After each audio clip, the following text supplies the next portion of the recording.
एक बहुत बड़ी युद्ध शुरू हो गई है मनुष्य और एक अदृश्य वायरस में। सभी अपने स्तर पर प्रयास कर रहे हैं इसे रोकने का। ऐसे में हमारे पास एक ही गन है जो लड़ने में हमारी मदद कर रही है। जहाँ भी आप जा रहे हो, यह थर्मामीटर गन के बिना परमिशन लिए आपको एंट्री नहीं मिलेगा। घर, ऑफिस, पार्क, मॉल, हॉस्पिटल, हर जगह इसको इस्तेमाल किया जा रहा है। इस थर्मामीटर गन से पहले आपके शरीर का तापमान नापा जाता है। फिर आप अपने हाथों को सैनिटाइज करते हो, तभी आपको अपना काम करने दिया जाता है।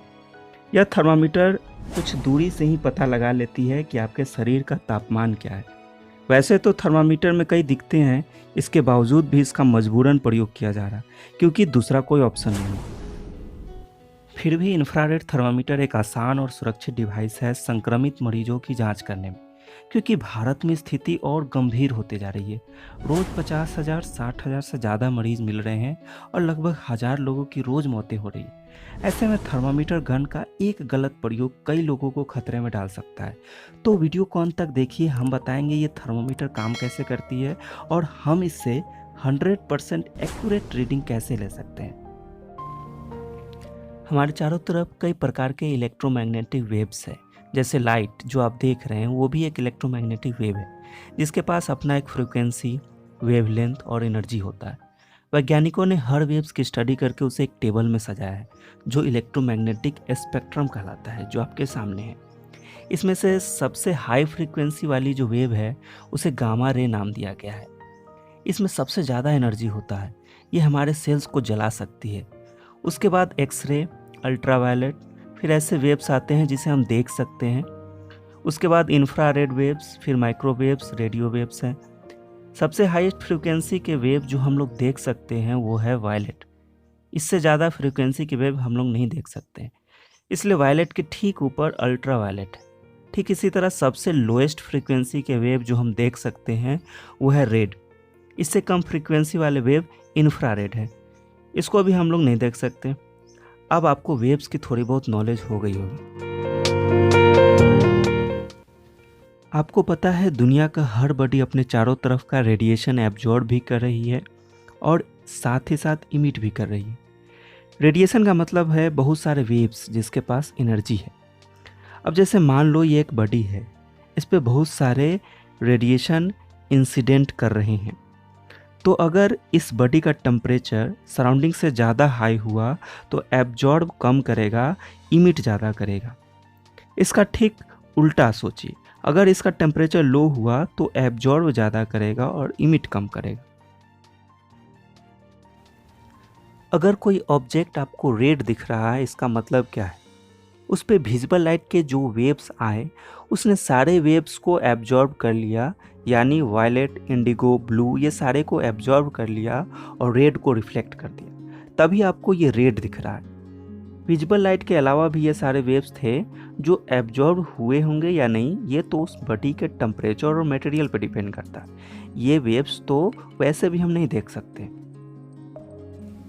अब आप अपने कमरे के चारों तरफ नज़र घुमाओ और देखो कौन से ऑब्जेक्ट किस कलर का वेव रेडिएट कर रहा है। लेकिन एक बात ये भी जान लो, ये सारे ऑब्जेक्ट इंफ्रारेड वेव्स इमिट करती है, जो कम फ्रीक्वेंसी वाली वेव है। यहाँ तक कि हम इंसान भी इंफ्रारेड वेव इमिट कर रहे हैं। जिसका टेम्परेचर जितना ज़्यादा होगा वह उतना ज़्यादा इंफ्रारेड वेव इमिट करेगा। लेकिन ये ब्लैक पर्दे पे नज़र डालिए, ये ब्लैक इसलिए दिख रहा है क्योंकि इसने सारे विजिबल रेज को एब्जॉर्ब कर लिया है।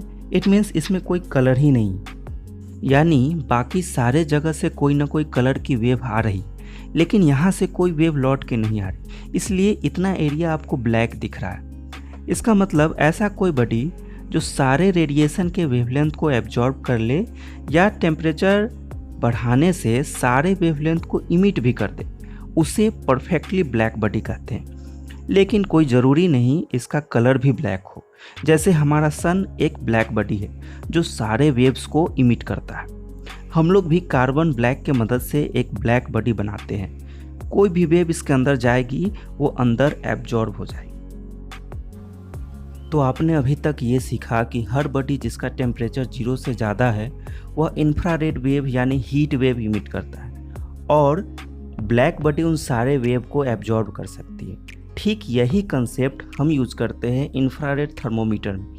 ये जो ब्लैक होल दिख रहा है, यहाँ से सामने वाले बॉडी से निकल रहे इंफ्रारेड वेव अंदर जाता है। अब इस सिंपल डायग्राम को देखो, इसमें सामने एक लेंस लगा होता है और उसके बाद एक डिटेक्टर लगा होता है जिसे थर्मोपाइल कहते हैं। सारे वेव इस लेंस के वजह से थर्मोपाइल पे गिरता है और ये थर्मोपाइल उस हीट एनर्जी को करंट में बदल देता है। फिर उस करंट के मुताबिक ये हमें बॉडी का टेम्परेचर बताता है। अब आपको इसका कंसेप्ट समझ आ गया होगा। अब बात आता है इसका सही प्रयोग। इसको यूज करने के कुछ तरीके हैं। रूल नंबर 1, इंफ्रारेड थर्मोमीटर खरीदने से पहले इसका रेंज जान लें। Rule number 2, DTS ratio check करें और उतना ही दूरी से इसका रीडिंग लें। रूल नंबर 3, रीडिंग लेने वक्त शांत रहे, ना थर्मोमीटर को हिलाए ना सामने वाले को हिलने दे। रूल नंबर 4, मैंने आपको बताया कि यह इंफ्रारेड वेव को रीड करता है, तो अगर आप धूप से आए हो तो वेव आपके बॉडी से ज़्यादा इमिट होगा और AC से आए हो तो कम इमिट होगा। इससे रीडिंग थोड़ी डिफरेंट आ सकती है, इसलिए थोड़ा नॉर्मल टेम्परेचर पे बॉडी को रहने दें तब चेक करें। रूल नंबर 5 और लास्ट इम्पॉर्टेंट रूल, ये कोरोना का जांच नहीं करता है और ये बॉडी के सरफेस टेम्परेचर को चेक करता है। अंदर बुखार हो भी सकता है, इसलिए आप सावधान रहें और सोशल डिस्टेंसिंग का पालन करें।